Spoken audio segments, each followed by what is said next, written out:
Lesson number 4 में communication in the organisation guiding principles क्या हैं, इसको आज हम डिस्कस करेंगे। फर्स्ट जो इसमें पॉइंट है, people are not mind reader, they जज you by their behaviour not by intent. We can not communicate, they were attempt not to communicate something through not only words but through tone of voice and through gesture, posture, facial expression.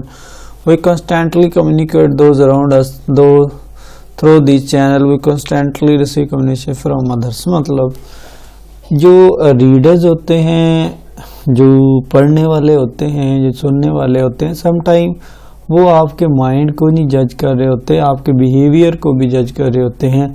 आपका behaviour बड़ा matter करता है इस चीज़ में, मतलब आपके word, gestures, आपका जो फेशियल एक्सप्रेशन है, ये बहुत ज़्यादा काउंट होता है कम्युनिकेशन में। तो ये ज़रूरी नहीं होती कि जो चीज़ें लिखी हों वो ही आपका इम्पेक्ट दें। समटाइम जो चीज़ें आप के बिहेवियर से शो हो रही होती हैं वो भी बहुत ज़्यादा इम्पेक्ट करती हैं कम्युनिकेशन स्किल में। सेकंड पॉइंट है, word is like an arrow, once out of the bow never return. मतलब जो वर्ड आपके मुंह से निकलते हैं वो कभी वापस नहीं आते, इसीलिए जो भी वर्ड आप यूज़ करें सोच समझ के यूज़ करना चाहिए ताकि आपको बाद में पछतावा ना। You can't really take back something once it has been said, the fact must inevitably remain despite the instruction from a judge to a jury to disregard that last statement the witness made. The liar knows that it cannot help but makes an impression on the jury। मतलब जितने भी words होते हैं वो सारे इसी चीज़ पे depend करते हैं कि आपका जो एक्सप्रेशन होता है, जो आपके जो वर्ड होते हैं वो टोटली इसी चीज़ पे डिपेंड करते हैं कि आपने जो वर्ड की चॉइस की है, सिलेक्शन की है, कैसे की है। अगर लोगों के हिसाब से की है, अगर आप इस मौके की मुनासबत से करते हैं तो डेफिनेटली आपकी कम्युनिकेशन इफेक्टिव होती है।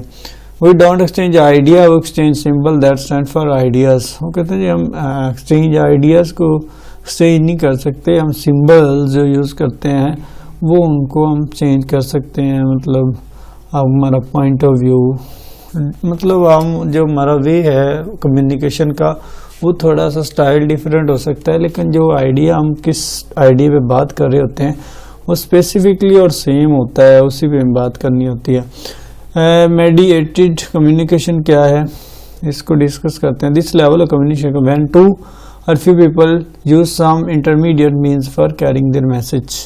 जब लोग इंटरमीडिएट किस्म के ज़राए यूज़ करते हैं कम्युनिकेशन के लिए, उसको mediated communication. They do not communicate face to face and do not have direct feedback. ये फेस टू फेस कम्युनिकेशन नहीं करते, डायरेक्ट इनका फीडबैक होता है। Mediated communication of use mechanical electrical devices to transmit or receive message. Example include the telephone, close circuits, television, radio, radar and communication satellite. मतलब इसमें different types के channels हो सकते हैं, टेलीविजन है, रेडियो है, रडार है, टेलिंग और कम्युनिकेशन स्टाइल है। पर्सन टू ग्रुप कम्युनिकेशन क्या है, person to group level involve one speaker and audience. मतलब जिसमें एक स्पीकर है और बाकी सारे ऑडियंस है, जिसमें आप डेफिनेटली देखते हैं कि स्पीकर का जो पॉइंट ऑफ व्यू है, जो वो बोलता है उसका डिफरेंट होता है। मतलब टोटली डिपेंड करता है ऑडियंस पे। अगर आप किसी के सामने स्पीच कर रहे हैं तो डेफिनेटली आपकी टोन डिफरेंट होनी चाहिए, आपका communication point of view different होना चाहिए। अगर आप मतलब माइक्रोफोन, प्रोजेक्टर, टेप प्लेयर, ये सारी चीज़ें यूज़ कर रहे हैं तो ये बहुत अच्छा इम्पैक्ट डालता है। मतलब आप अपनी लैंग्वेज के साथ साथ प्रोजेक्टर पे वो चीज़ें दिखा भी रहते हैं तो कम्युनिकेशन बेटर हो जाती है।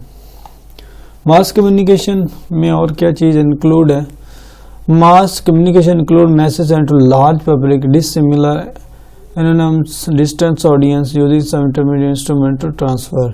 The instrument include electronic, for example radio, television, tape and film, print for the newspaper, magazine, book, pamphlet, direct mail campaign. मतलब मास कम्युनिकेशन में डेफिनेटली आप बहुत सारे रिसोर्सेज का यूज़ करते हैं, जिस तरह रेडियो है, टेलीविज़न है, टेप है, ये सारे एक मास कम्युनिकेशन का पार्ट है। The mass media as they often called have grown to include the print media, books, newspaper, magazine, the electronic media, television, radio, audio video recording and new media, computer networks. मतलब इसमें different type के media होता है, books होती हैं, newspapers होते हैं, magazine होते हैं, ये सारा आपका कम्युनिकेशन पार्ट होता है। Communication in the organisation, communication is used extensively in managerial function of planning, organising, staffing, directing and controlling, which every task that in manager from requires the use of communication in one form or another। मतलब communication ही आपके इदारे की basic चीज़ होती है, मतलब इससे के through ही planning की जाती है, कि चीज़ों को ऑर्गेनाइज किया जाता है, कंट्रोल किया जाता है। मतलब डेफिनेटली एक मैनेजर आपका काम कर रहा था, डेफिनेटली इन तमाम चीज़ों पे फोकस उसको करना ज़रूरी होता है। The nature of communication in modern organization can be studied by examining the direction of communication flow and destination of communication. While communication in modern organization flow downward, upward and horizontal, its destination can be either internal or external। मतलब जितनी भी communication होती है वो different types में होती है, horizontal हो सकती है, डाउनवर्ड हो सकती है, अपवर्ड हो सकती है, वो इंटरनल हो सकती है, एक्सटर्नल हो सकती है, किसी वे भी हो सकती है। डाउनवर्ड कम्युनिकेशन क्या है? Downward communication flow from people at higher level to those are lower level in the organisation. The primary function of downward communication to inform employees about things important such as. Downward communication क्या है? जब higher level से नीचे की तरफ communication की जाए तो उसको हम डाउनवर्ड। इसमें कौन कौन से लोग जो होते हैं और किस चीज़ को डिस्कस किया जाता है? इन्फॉर्मेशन अबाउट देयर जॉब्स के बारे में डिस्कशन की जाती है। Organisation policies and procedure, organisation की पॉलिसी एंड प्रोसीजर को डिस्कस किया जाता है। Feedback in their performance, feedback और परफॉर्मेंस को डिस्कस किया जाता है। ऑर्गेनाइजेशन गोल्स एंड ऑब्जेक्टिव्स को डिस्कस किया जाता है। The types of downward communication में include instructions, speeches, meetings, announcements, memos, notification letter, handbooks, pamphlet, company. तो ये सारी चीज़ें डाउनवर्ड कम्युनिकेशन में रिसोर्सेज यूज़ किए जाते हैं।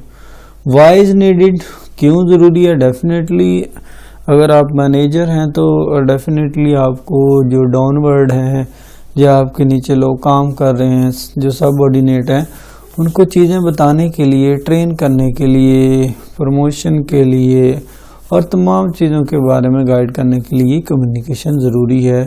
मोटिवेशन करने के लिए भी आपको कम्युनिकेशन की ज़रूरत पड़ती है। अपवर्ड कम्युनिकेशन क्या है? मतलब जब आप नीचे लेवल से ऊपर लेवल तक कम्युनिकेशन करते हैं उसको अपवर्ड कम्युनिकेशन कहते हैं। ये भी किसी इदारे में भी होती है, डेफिनेटली ख़ास किस्म की होती है। लिटरल कम्युनिकेशन क्या है?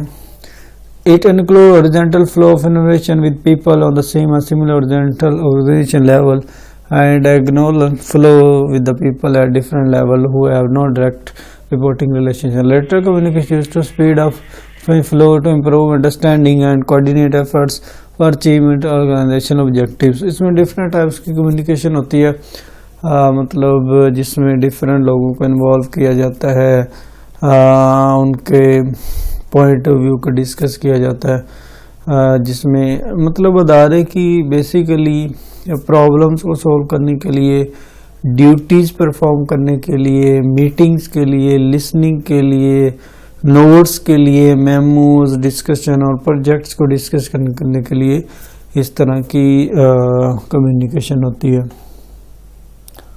तो ये डिफरेंट टाइप्स की कम्युनिकेशन है, जिस तरह हॉरिजॉन्टल है, डाउनवर्ड है, अपवर्ड है। तो मतलब ये अगर आप किसी ऑर्गेनाइजेशन में काम करते हैं तो डेफिनेटली हर तरह की कम्युनिकेशन ज़रूरी है।